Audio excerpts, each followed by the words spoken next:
hitting $2,500 per square foot. So in the last so-called 12 months or so, we see a lot of ceiling breaking in different regions of Singapore.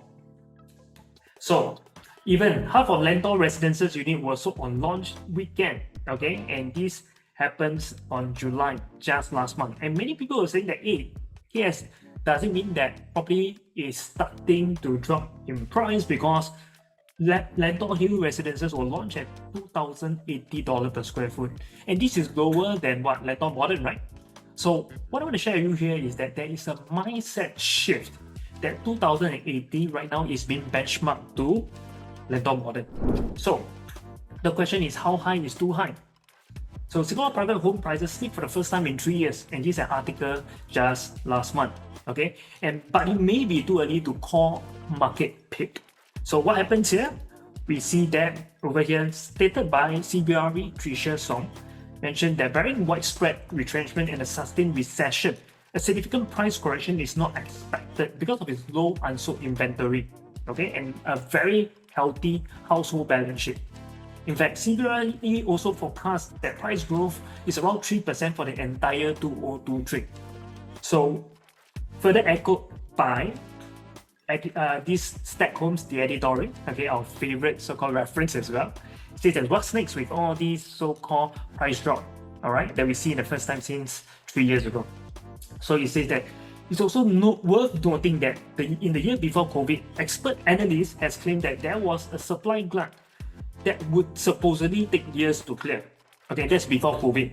So this erroneous assumption may have also contributed to the low supply, and it drove developers to be more cautious with Enbloc sales and project size. So there is a wrong projection by the developer thinking that COVID hits, and also government as well, because in year 2020 and 2021, government totally neglect any form of government land sales, focusing on clearing and creating more grant for the pandemic, right? Okay, so definitely, but back then what happens? Many Singaporeans learn about there's opportunity in every crisis. So through webinars and whatnot, which is what you're doing here today, but of course this was already a norm 3 years ago. Okay, people then snap up all these unit, even though it was being echoed and also forecast that it would take years to clear. All right, so the forecasting was wrong. Then secondly, based on expected completion date reported by developer, in year 2023 we will see close to 20,000 former launch development getting keys. All right, and in 2024 a further 13,000 of them. So all in all, we will be seeing about 32,000 TOP collection of keys and supply in the marketplace by year 2024. Okay, and this is around 2 times the size of what happens in year 21 to 22 combined. And then thirdly, we also see Singaporean sellers are well capitalized with substantial holding power. So holding power is important.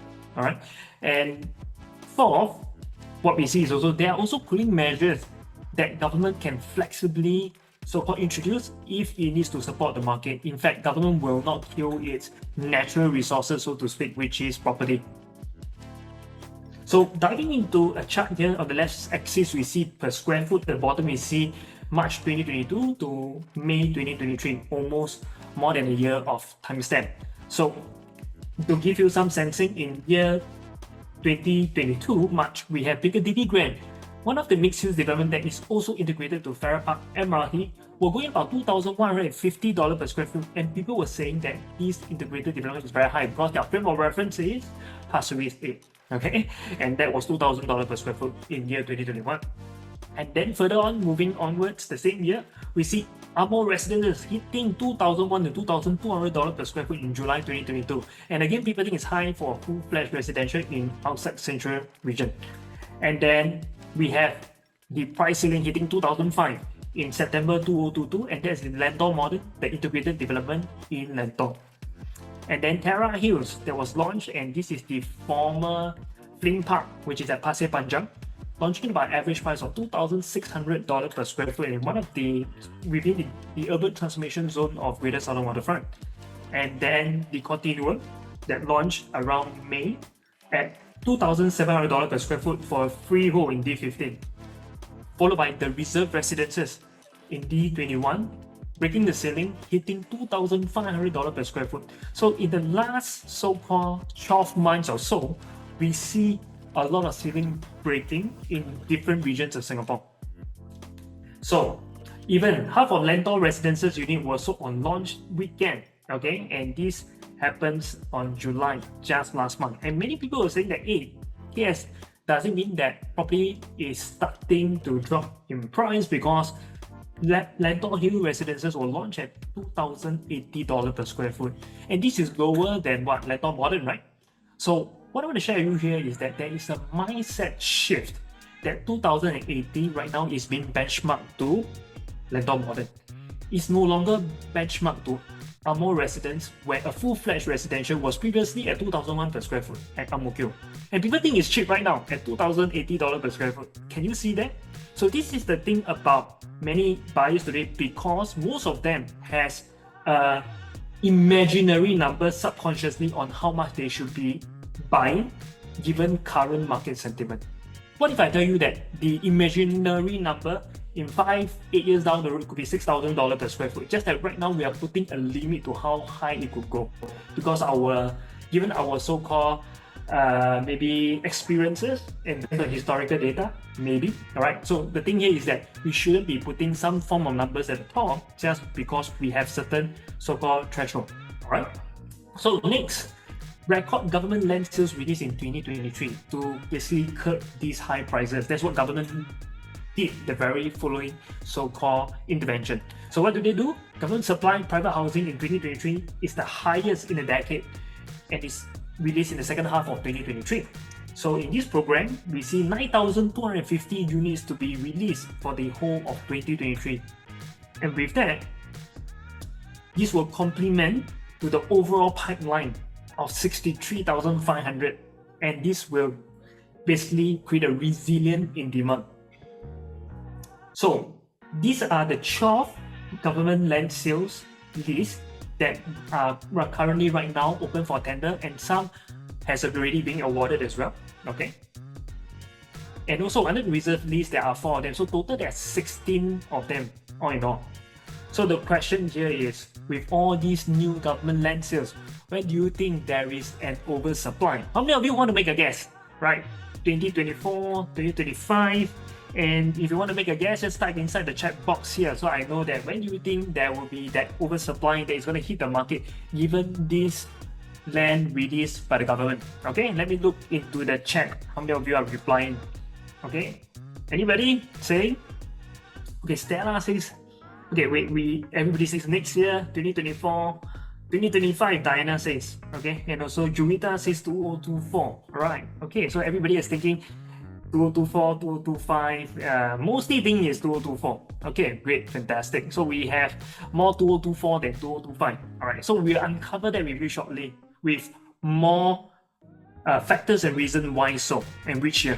Okay, so we did talk about Enbloc, something that many forgotten. This was something really hot just about 18 months ago. Okay, and how this will affect us in today's market.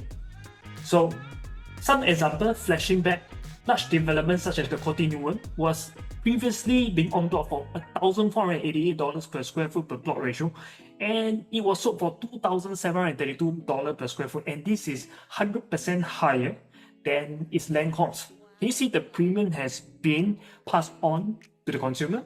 Alright, and this happens basically for the Continuum. Next, for medium-sized development, same thing, Terra Hills achieved 38% sale on launch weekend, and average prices were above $2,650 per square foot.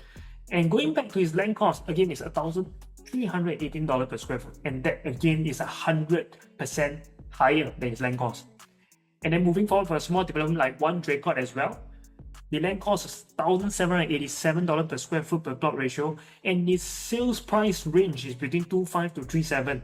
If we look at the median price of what is being done averagely for, it's about 3,003 to 3,004, and this could also mean that it's 100% higher than its first acquisition cost.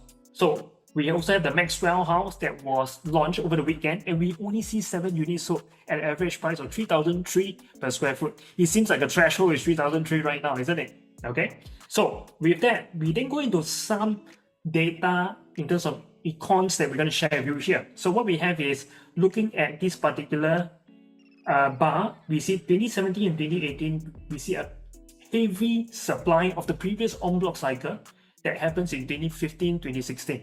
Okay, so the supply came on board to the market in 2017 and 2018, and that created an oversupply, which in turn becomes a buyer market.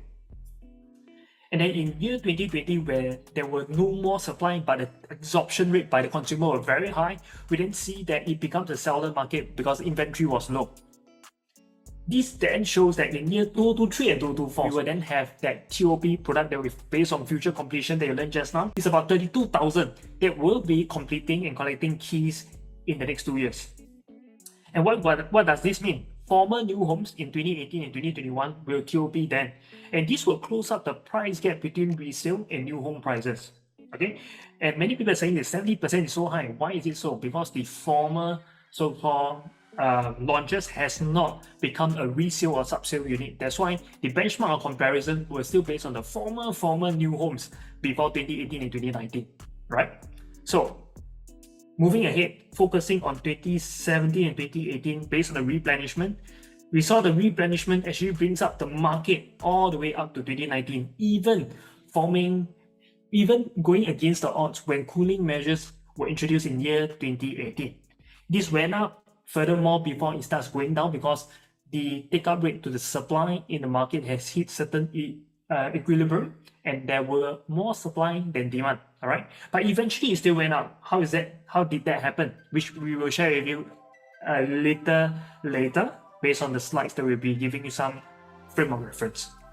So, where are the new plots right now? To give you some sensing, the light blue, just follow my cursor. These are the so-called on-block development or former so-called private acquisition done by developer. So it's by way of so-called demand by the developers. And then 12 were by way of government land sales. And you learned just now that by way of on-block replenishment or on-block resale or the relaunch, the price are 100% higher than what its land costs were previously acquired. So with that, just to give you some golden nuggets here, is that, do you know that there is still around 23 former on-block development that yet to be replenished in the marketplace? So with that, could you imagine how will those property so-called being launched at in terms of price tag? All right, so that's one for you. Okay, so many of you will likely want to take a screenshot of this because this gives you a sensing of what the government land sales product yet to be released, which developer basically has lesser costs and expenses to pay and basically study the plot itself and what can they do with it, because they still have to clear the existing so-called site before they could do some soil testing and then increase the density altogether. All right, so with that you get some reference of what I'm talking about here in terms of the future. And then also understanding different regions here.